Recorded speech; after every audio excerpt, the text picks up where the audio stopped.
Hi, Monte. Hey, what's going on? Can you hear me? Yeah. Yeah, can you hear me? Hi. Yeah, I can hear you. I didn't know I was gonna have to put on my headset for this. Let me see if I can. I think it's just how I have it set. That's fine. If y'all don't mind, I don't mind. No, I'm good. How are you? Good, good, You good. look tired, man. Long day, long, long day, and it still ain't close to being over. Got a lot more to do tonight. But you Oh, know how it wow. Oh, wow. I is. feel you though. I'm sitting here at my desk working myself. Is that Sniffles out here? Yeah, I don't know what's going on. That's like I I get sinus infections, Mm-hmm. and I think it's like allergies because I was clean up the yard, and Okay. I didn't take any Claritin, so it's like the yard debris. You know what I mean? Like Mm-hmm. the It got all that. to you. Yeah, it's like my eyes are watering. Kevin Hello, isn't. hello. He's on. How's What's it up, man? going? Hi. Hello, How are hello. How you you? doing? I'm doing I'm well. good. I'm good. It's nice to meet you. Thank you for joining us. I appreciate it. It is all good. What time is it, man? It's 8 8 o'clock. a.m. Yep. Are you sleeping? I think I adjusted. So I stayed up almost like 24 hours yesterday. So I think I'm kind of on normal time now over here. Because I was getting text messages from all different hours. I'm like, dude, it's Yeah. got 3 o'clock in the morning over there. I think I'm back to normal now. That's crazy. All right, you guys ready to do this? Yeah, Yeah. So first off, I do want to thank you guys for taking time out your schedules to sit down and do this interview with me and be featured in our magazine. And Monty, I cannot wait to meet with you on Sunday so we can make that drink and have a discussion just about being black and ownership and everything with business. I love to have those conversations just to really get our message out there. I feel like I expressed to Monty Kevin is with my platform. I'm not a gossip columnist. I don't do that. That's not my thing. I try to focus on telling our stories and allowing us to tell our stories in the way it should be told versus other medias telling our Right. stories for us. And Right. so we had a great conversation. He's a little nosy when you're in the store, so don't shop with him. He has Monty has really good vision. I don't even know how he seen what was in my shopping cart. However, that's what brought us here. So you go in for one thing and you come out another. You know that saying is you ever want to make God laugh, tell him your plans. Because I went into that grocery store to just the liquor store to just do some shopping for my little party. And Mr. Nosy Butt there and was like, why are you buying that? I see it in your cart. You should. But it was intended. God intended for us to meet, and that's how we're here. Indeed. So that's what happened. So you have a great business partner in him. Yes, yeah. Um. indeed. Yes, indeed. So let's start off with Black Leaf because I was looking at your story of how um it came about for Yeah. you. And first of all, you're from Washington D.C., correct? So I'm a resident of Washington, D.C. So I'm Okay. originally from Ghana, West Africa, Oh, okay. but I've now been in the DC area going on 20 years. Mm-hmm. Yeah. Okay. And how do I pronounce your last name? Like, how do we say your full name, Kevin Oh, so it's like it's Larkai. So as if the R was silent. Lakai? So Larkai. Yeah. Oh, okay, Kevin Lakai. Okay. So and so you've been living in DC for a while, and Blackleaf. How did that Got it. even come up? Like, how you go from living in DC, like almost like a black mecca, right? With Howard University, all that there, to saying, I'm going to create a vodka brand. Yeah.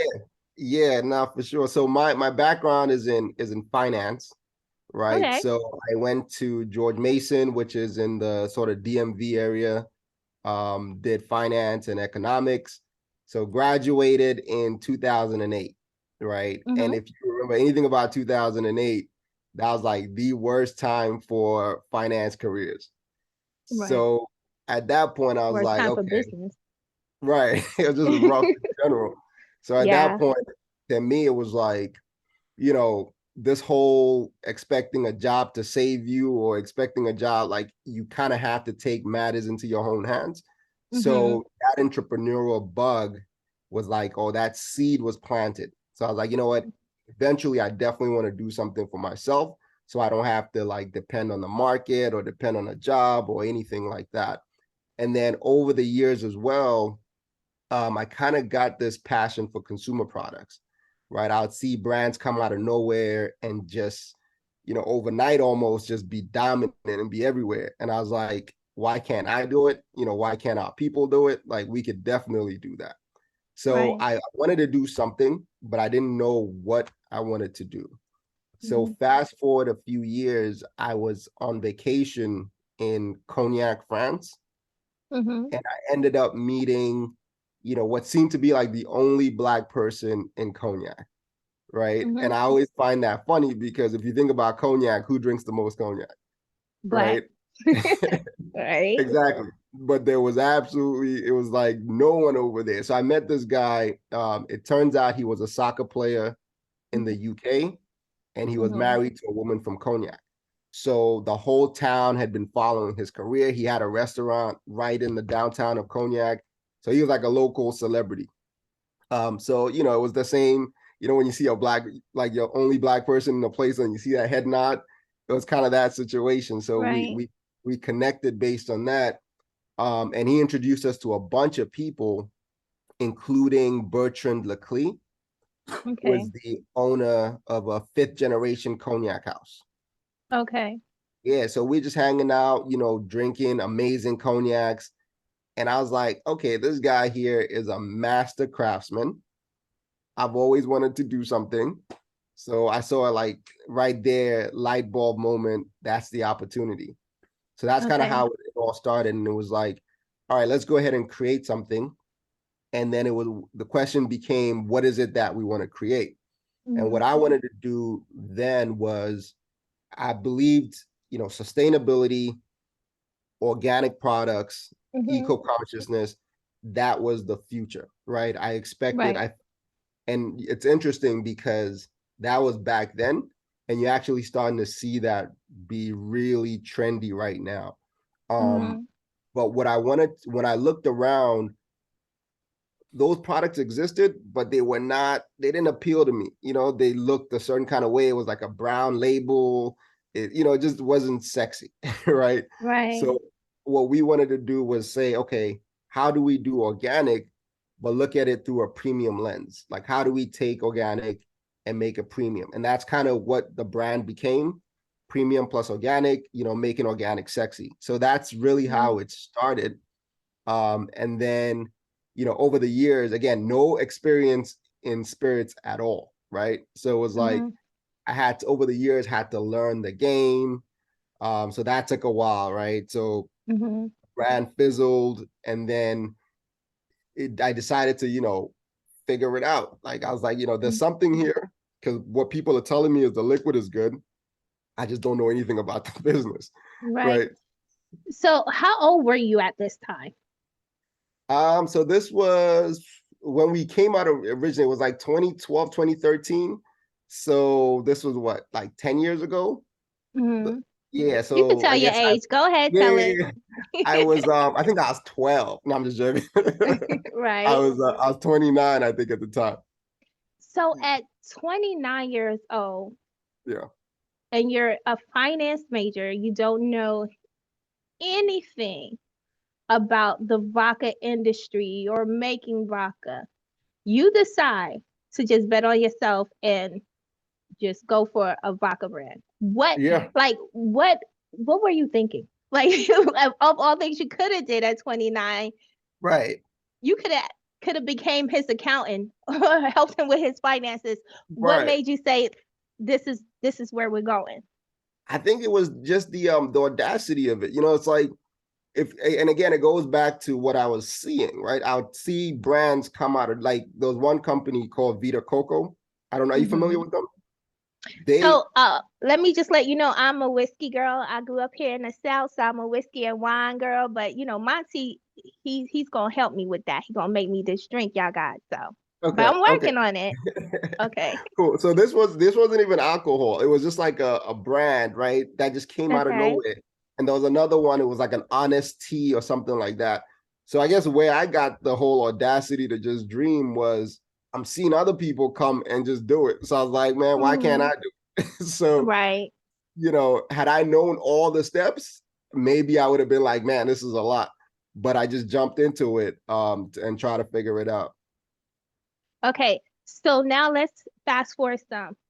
You've had this brand for how long Right. at So this I point? actually, yeah. So what happened was initially when I rolled out, Mm-hmm. again, I didn't know what I was doing, right? So the brand kind of just fizzled, right? But people were like, Mm-hmm. oh, the liquid is good. So in 2019, I decided to rebrand and relaunch.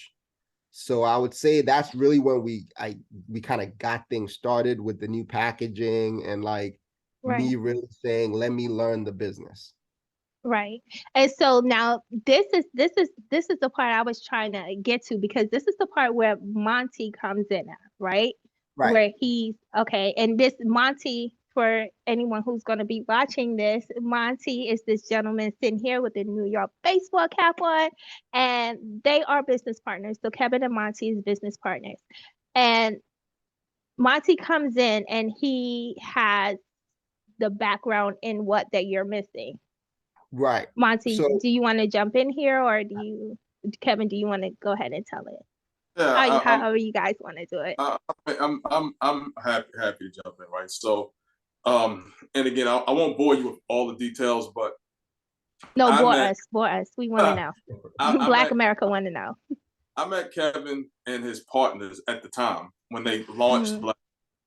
Black. Through it's funny because I don't think either one of us still can figure out how the heck we met, but somebody reached out to me because I was working in the alcohol industry, and they were like, they got this guy, they got this brand, it's a cool brand, but they just need a little bit of nurturing, a little bit of help. So I met, loved the brand, vibe with them, and again, I think I may have told you this. I'm very much an energy person.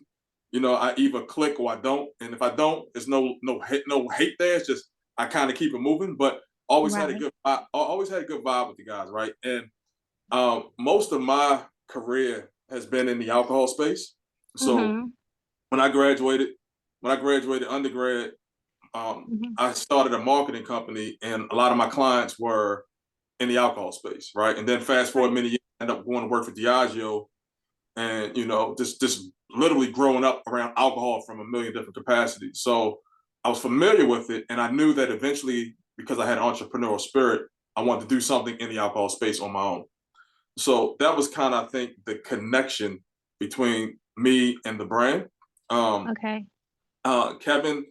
So fast forward many Well, years. hold on before Yeah, you fast forward, because you did mention you guys kind of met through people and things like that. But yeah. I really wanna understand your experience and your background. So I don't want you to fast forward to that too much, because that does play a part in how you and Kevin became partners, because that's what made him want to go into business with you, right? So when you say the I think it's Diageo. No, we don't know what that is. So for the viewing audience and for myself, what is that? All right. So Diageo is literally the world's largest alcohol company, right? So Okay. if you're familiar, a lot of people know brands, but they don't necessarily always know the companies behind the brands, right? So if you're familiar with Johnny Walker or Smirnoff or Ciroc, everybody's drinking Casamigos these days, right? Crown Mm-hmm. Royal, Guinness Beer, et cetera, et cetera, et cetera. All those brands are owned by Diageo, right? So it Mm-hmm. is literally the world's largest alcohol company. So I worked in Diageo, and I had kind of like Kevin talked about the audacity, right? So I literally Mm-hmm. my academic background was engineering, but I also have a MBA in marketing. So I've Right. literally played in both spaces where I worked on making product and Mm-hmm. running processes to make product to actually marketing products on a global scale. So I've literally worked on both sides of the bottle. So again, in that case, going back, when I was introduced to the brand, I knew it was something there. It just, they probably didn't know it was something there, right? But I've had the luxury of seeing a lot of people like them trying to get either acquired by a Diageo or get in front of a Diageo. I mean, like my email inbox will be full of, hey, do you know this? Do you know? Can you connect me with? Like, it was crazy. I think he kind of froze out. So you want to jump in for him, Kevin? Because he's like frozen. Can you hear Wow. me? There you go. There you go. He's back. Okay. Oh, you Yeah, couldn't? you're back. Yeah, you Nah, froze for we a little missed bit that there. whole thing. You was Oh, like wow. this. I just said some, I just said some like some out of this world stuff. No. Right. Well, rewind because we want to catch that. All right, so I'm not sure where it dropped off, right? But I believe what I was alluding to was You were when, talking about your inbox being blown up with yeah, stuff. sometimes we get, just people. It would be either people wanting sponsorship or people wanting to learn something or connect with somebody so that they can get their foot in, if that makes sense, right? So get Right. their brands in front of people. So what would happen? What would happen is I would get that information, and most of the time, it would be so much of the same stuff. You kind of just ignored a lot of it. Some of it would get through, etc. But it was just something unique about that brand, and again, the guys at that time. So what I was saying was, I don't even know if Kevin realized this, right? But I literally was like, I knew at some point I was going to do my own thing. And I almost knew that at some way, shape, or form, we would end up connecting on something at some point. And this was, I don't know, a year ago, but this was years ago, right?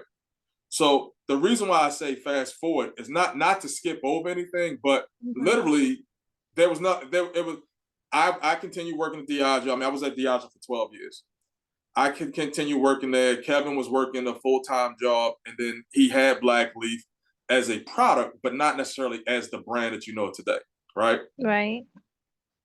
I ended up leaving Diageo in 2019.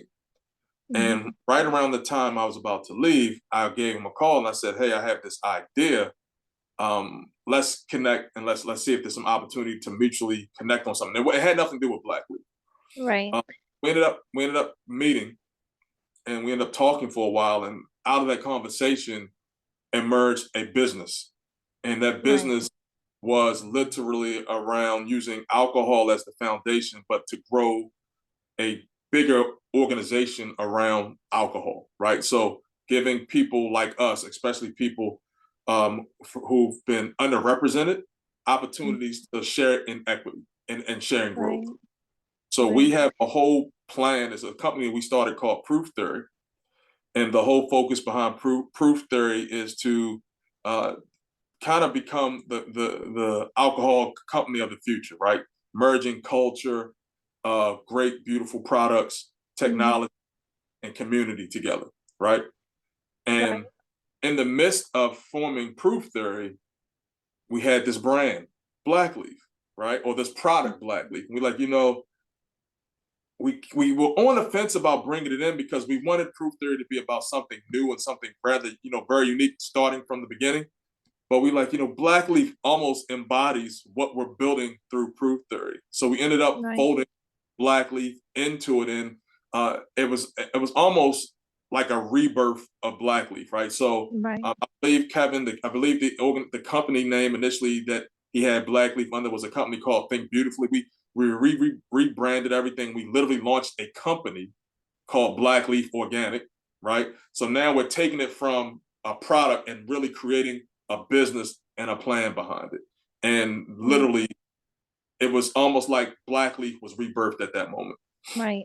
And I always say, and I know you guys have probably already heard me say this, but if you ever want to make God laugh, tell him your plans, right?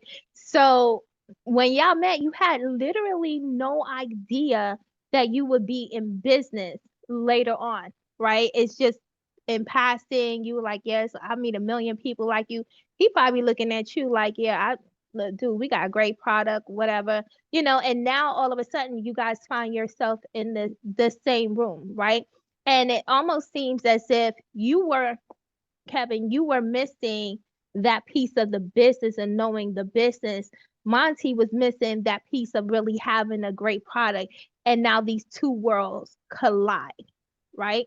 And you guys, from what I'm getting, you give birth to, you know, Proof Theory, and you relaunch this whole new brand. And now, how do you get from there into Forbes magazine and having a write up? Like how does that happen? I don't think that, because, and here's the reason why I asked. It's because the reality of it is, most Black people, when we see brands that is owned by someone who's Black, they're a rapper, they're a well-known celebrity. You know what I'm saying? We don't see two ordinary Black men, you know, in the world. You guys are very well educated. Kevin's a finance major, worked in the financial industry.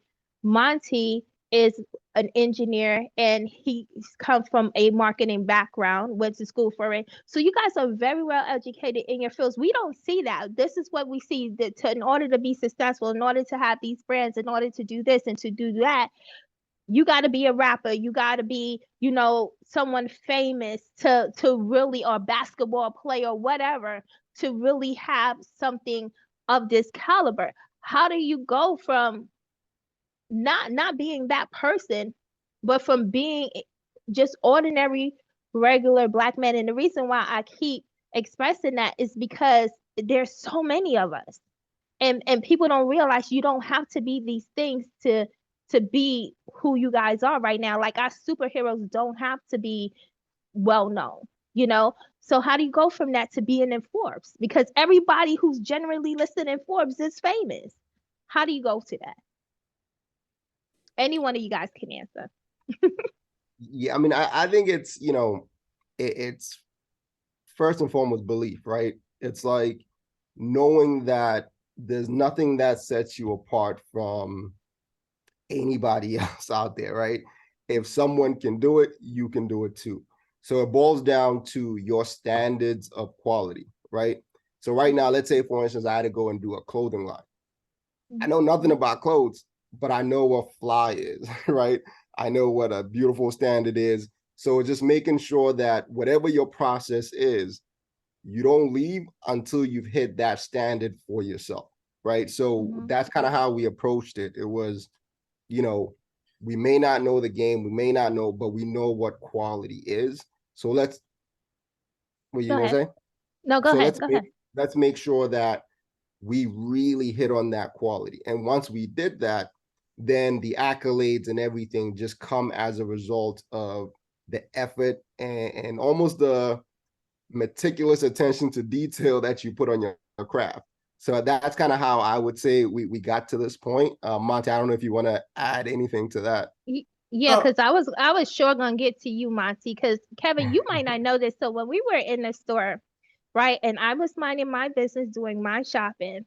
So Monty has it. He's like, you need to try BlackLeaf. It's really good. Yada. And I'm like, man. So I said to him, I made the mistake of saying to this man, well, what shows have y'all won? He looked at me like, shows? Hold up. Come here. Let me show you something. He started pulling. And he said, do you see us? You see where we at? So explain Forbes. How do you get on Forbes list? And because for me, like, that was the game changer for me. I was like, all right, I'm just gonna get it because, one, he checked me. Two, it was just like, it was a checkmate situation. It was just like, yo, and he believed in the product so much that he made me want to buy it. You know what I'm saying? So if he made me do that, how do you make Forbes come to you? Because Forbes don't go knocking at anybody's door. So how do y'all end up being with Forbes? I think you kind of answered your own question, right? It's the Did product. I? The product speaks for itself. You know what I mean? Okay. So something that's undeniable is just that, it's undeniable, right? Like what the comments say, it doesn't take all day to recognize sunshine. Right. You don't have to sell once you're sold. If you taste the product, if you see the product, it already catches you right then and there. Then when you taste the product, it's sold. So for us, it was really about getting in front of being true to the brand. Who are we? Mm-hmm. What are we about? Being true to the brand. Being meticulous about the quality. So I think that's one of the things that we start and end with is quality, right? Mm-hmm. Yes, we are a Black-owned brand, but before we're a Black-owned brand, we are a high-quality vodka, extremely high quality, inside and outside of the bottle, right? So that regardless if it's sitting in front of me, sitting in front of you, sitting in front of the Ford's editor, sitting in front of a competition, they're all tasting, seeing, and ingesting the same formula, right? So we were actually it's one of the top 3 spirits contests I won't say United States, but it may be one of the top 3 in the world, the New York Spirits competition. And we actually won an award. It was the Double Gold Award. This was a couple of months ago. And Kevin and I don't think either one of us realized, we knew we won the Double Gold Award, which was like huge, right?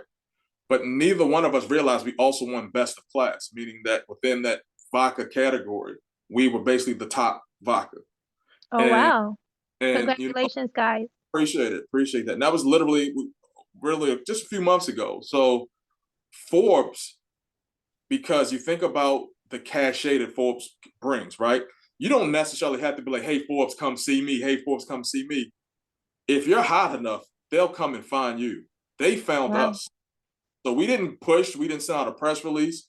We didn't have PR folks knocking at their door. They came and they know how big that competition is. So they found us essentially and presented us. So that in itself is humbling, but extremely powerful, right? Because it kind of co-signed that, wow, we're on the right path. We're doing this right. And what we know is something that's almost bigger than life, without knocking on the door saying it's bigger than life. They're knocking on those doors for us, so it's just now an opportunity to really let other people see what we've already known. Right. And what I love about you guys' story and just reading it and having several conversations with Monte and Kevin, I hope we continue our conversations afterwards so I can get to know you more. Is that, to me, from what I've seen, and I can only speak of what I'm seeing with my eyes, is that you guys really embody that spirit of Black excellence. And I believe I may have said that to y'all. I don't know. But if I didn't, let me tell you, you guys really embody that spirit of Black excellence, and it's so much needed in our community. Because, and especially with our men, because young men need to see other men who look like them. That is not, because normally their role models are the neighborhood drug dealers, or the neighborhood outcast, that's popular and everybody thinks it's, but it's not the men in their homes. To me, when I was growing up, my mom used to say, your role models, your superheroes, or my grandmother, is the people who serve you every single day. Your grandfather, me, your mom, your dad, those were, but this generation is kind of different. So in them seeing your faces now, my goal is, I hope that a lot more young people get to meet you guys and see you guys through these stories. And, with them knowing that there's someone who looks like them, how do you handle that, being almost a poster child? Because anyone who's Black and successful and doing things the right way, that's a lot of weight that comes with it when you have young people looking at you. You guys are in a market that's not designed or was defined by you. It wasn't built with you in mind. You're obtaining goals and meeting objectives and doing things that you're really not supposed to be doing, right? And now you have a generation of people looking at you. How you guys handle that, being in that figure of Black excellence? Go ahead, Kevin. Now, I was just gonna say, our ability to inspire, right? That's something that is definitely not lost on me. It's not lost on us. So kind of how, I think about it is, It's really just executing at the highest level, right? Because if we do that, when we do that, people can look and say and see themselves in us, right? So it's really, not going about anything differently necessarily. It's just realizing that, man, when we grow this brand to be where we know it'll be, imagine all the people that we would have inspired along the way. So it's just, again, that pursuit of excellence. That's kind of how I look at it. So it's not really an uncomfortable burden. It's something that, one, I want for myself. And then I know that in doing that, there's a whole generation of people that can look and say, wow, they did that. I can do it too because I'm just like them. Right. And what about you, Kevin? How do you handle that? Monte, you want to jump in and get that? I Yeah, mean, yeah. Monty, I'm so sorry. Yeah, Yeah, No, no. Monty, I'm so sorry. That's what I meant. Thank you, Kevin. For me, is look at the alternative. The alternative, you do nothing, and what happens? You get more of the same, right? Like one of my favorite quotes is, "If you always do what you always did, you always get what you always got." Right. So if I slow that down, if you always do what you always did, you'll always get what you always got. Right. I mentioned this before, I think, to you. My whole goal is to build legacy and focus on regenerational wealth, right? So not just the next generation where it can come loose, but the generations after that and after that, right? And not just for me, people like me. I am from Baltimore. I am from an area where you're not supposed to make it, right? A lot of the guys that I went to school with are dead or in jail, which is the normal stereotype, right? I literally should have never went to college. I should have never owned a company because that's not what happened when you come from where I came from, right? Right. I was blessed. And I say blessed, it wasn't luck, it was pure blessed to have a great family. My mom and dad, my parents' 50th anniversary is next month.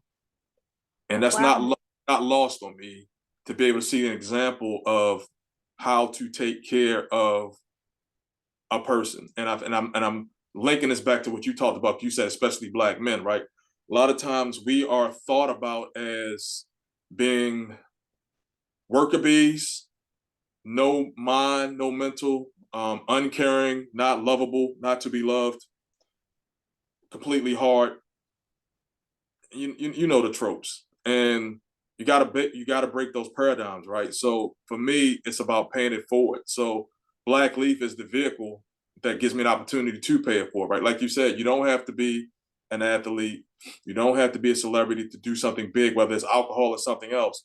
Again, I was blessed to have an opportunity to work with a huge company, $1 billion company, but what that allowed me to do was to see behind the curtain. And I know quite a few celebrities who have brands or have been involved with brands. And to be quite honest with you, they don't know what they're doing. Just to be blunt, Right. a lot of them though, it's other people that are setting them up for success, right? Right. And I'm like, wow, this is really not as hard as you might think it would be. You don't have to be that. Don't have to be that name. You just got to be focused and go after what you want. And I've just always had confidence that I can do it. It's not too much of anything that I don't think I can do. Okay. So I love all those answers, right? So now I want to keep the focus where we are. And I normally ask people this question right before we wrap up the interview, um, because I do want to be respectful of your time, and because we're speaking about Black men and being that role model for them, what is 3 things, or you can just give me one, that you would tell the younger version of yourself that you had to go through this travel of life and live to learn, and you wish you would have knew it back then that you didn't, because somebody listening is going to be, you know, hearing this, and keep in mind that it may inspire them or change something in their life. Yeah, I mean, Kevin, I'm happy to jump in there.